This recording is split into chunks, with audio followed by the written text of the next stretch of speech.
Assalamualaikum warahmatullahi wabarakatuh. Halo semuanya, perkenalkan saya Nur Hafizah, mahasiswi dari Universitas Islam Negeri Sumatera Utara, Fakultas Sains dan Teknologi, Prodi Matematika. Adapun video kali ini dibuat untuk memenuhi tugas akhir dari mata kuliah Matematika Keuangan dengan dosen pengampu Ibu Maisarah Rezkia Siregar, MPD.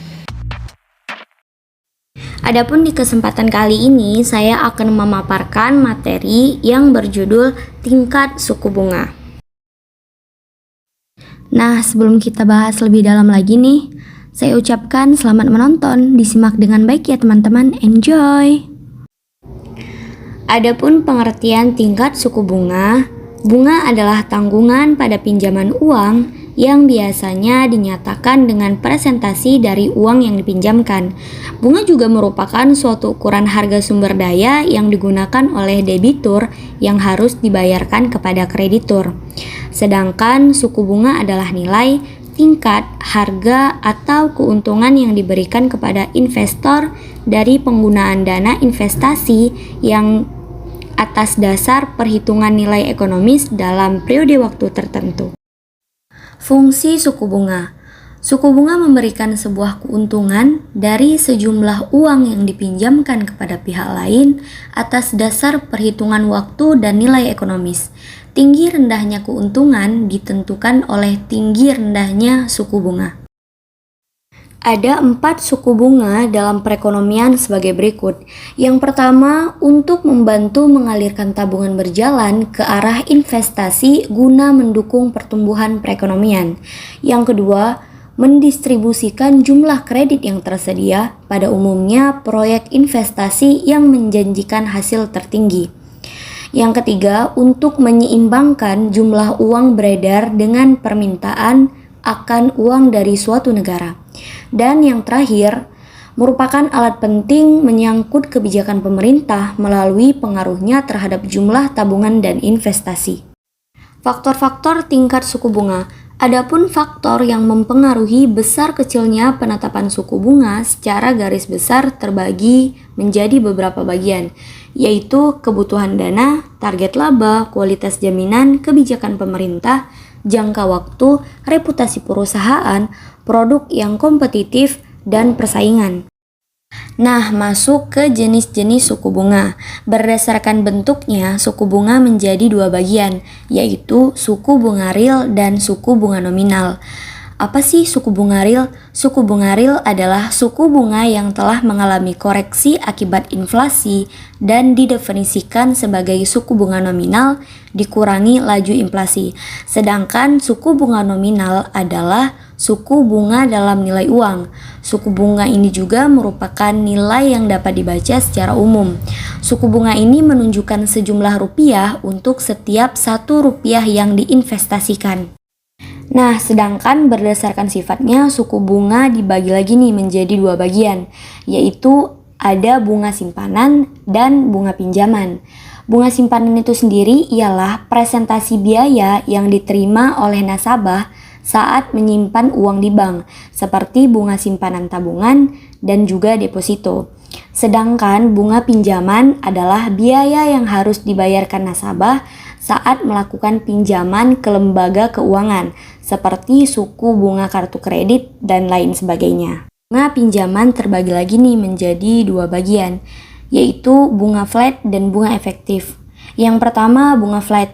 Bunga flat atau lebih dikenal dengan bunga tetap adalah jenis metode perhitungan suku bunga yang besarannya didasarkan atau mengacu pada pokok pinjaman awal untuk setiap periode cicilan. Dibandingkan metode perhitungan bunga lain, bunga flat cenderung lebih sederhana, dan jenis bunga flat ini biasanya digunakan untuk kredit jangka waktu pendek. Adapun rumus untuk mencari bunga flat yaitu angsuran pokok setiap bulan sama dengan pokok pinjaman dibagi dengan jangka waktu pembayaran. Angsuran bunga setiap bulan sama dengan presentasi bunga dikali dengan pokok pinjaman. Dan total angsuran per bulannya sama dengan angsuran pokok ditambah angsuran bunga. Nah, masuk ke contoh bunga flat. Raja mengajukan pinjaman sebesar 120 juta dengan bunga sebesar 2% per bulan. Raja juga tenor cicilan selama 24 bulan. Pertanyaannya, berapa jumlah uang yang harus dibayar Raja setiap bulannya dengan perhitungan bunga flat?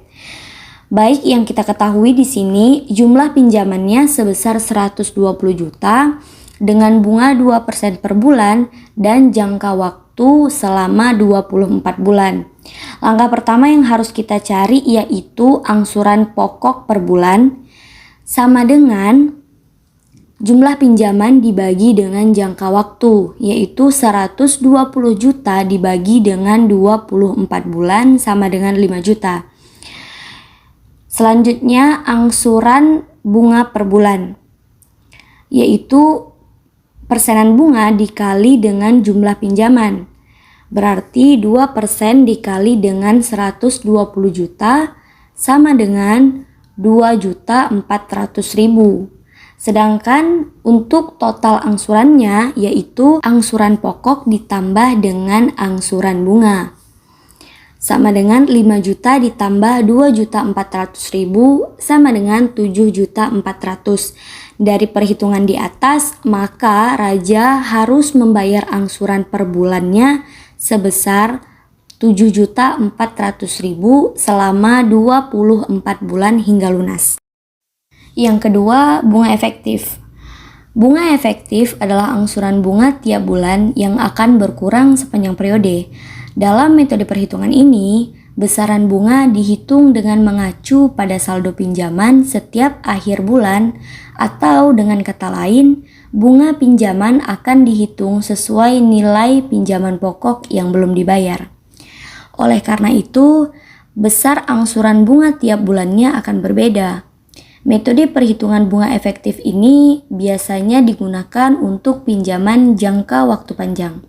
Sedangkan prinsip bunga efektif yaitu cicilan pokok per bulannya tetap sama, akan tetapi bunga per bulan dihitung dari sisa cicilan yang belum dibayarkan dan akan turun seiring dengan sisa tenor kredit. Nah, untuk mencari rumus bunga efektif, angsuran pokok per bulan sama dengan pinjaman pokok per jangka waktu pembayaran.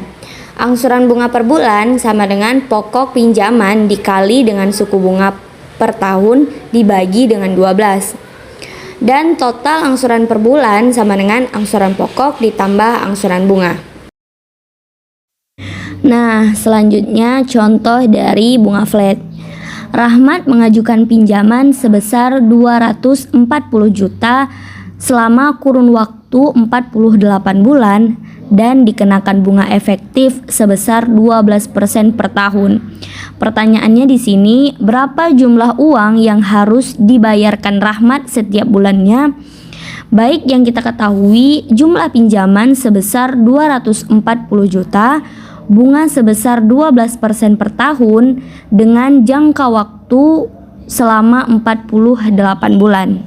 Nah, penyelesaiannya untuk bulan pertama, angsuran pokok per bulan yaitu 240 juta dibagi dengan jangka waktu selama 48 bulan sama dengan 5 juta. Untuk angsuran bunga per bulan yaitu 240 juta dikali dengan bunga 12% dibagi dengan 12 sama dengan 2.400.000. Total angsuran yang harus dibayarkan Rahmat yaitu angsuran pokok ditambah dengan angsuran bunga sama dengan 7.400.000. Untuk mencari sisa utangnya, jumlah pinjaman dikurangi dengan total angsuran. Maka sisa utang yang dimiliki Rahmat sebesar 232.600.000. Untuk angsuran bulan kedua, yang pertama kita mencari angsuran bunga per bulan. Kita masukkan terlebih dahulu nilai atau sisa utang dari bulan pertama dikalikan dengan persenan bunga lalu dibagi 12. Berarti 232.600.000 dikali dengan 12% dibagi 12 sama dengan 2.326.000. Untuk total angsuran yang harus dibayarkan Rahmat yaitu 7.326.000. Maka sisa utang yang dimiliki Rahmat sebesar 225.274.000. Lalu lakukan hal yang sama untuk mencari bulan ketiga, keempat, dan seterusnya. Wah, tidak terasa sudah di penghujung video saja ini. Baiklah, dengan berakhirnya penjelasan saya tadi, maka berakhir pula video presentasi saya kali ini. Saya ucapkan terima kasih kepada teman-teman yang telah menonton. Semoga bermanfaat ya. Jangan lupa di like, comment, subscribe, and share sebanyak-banyaknya ke teman kalian. Terima kasih.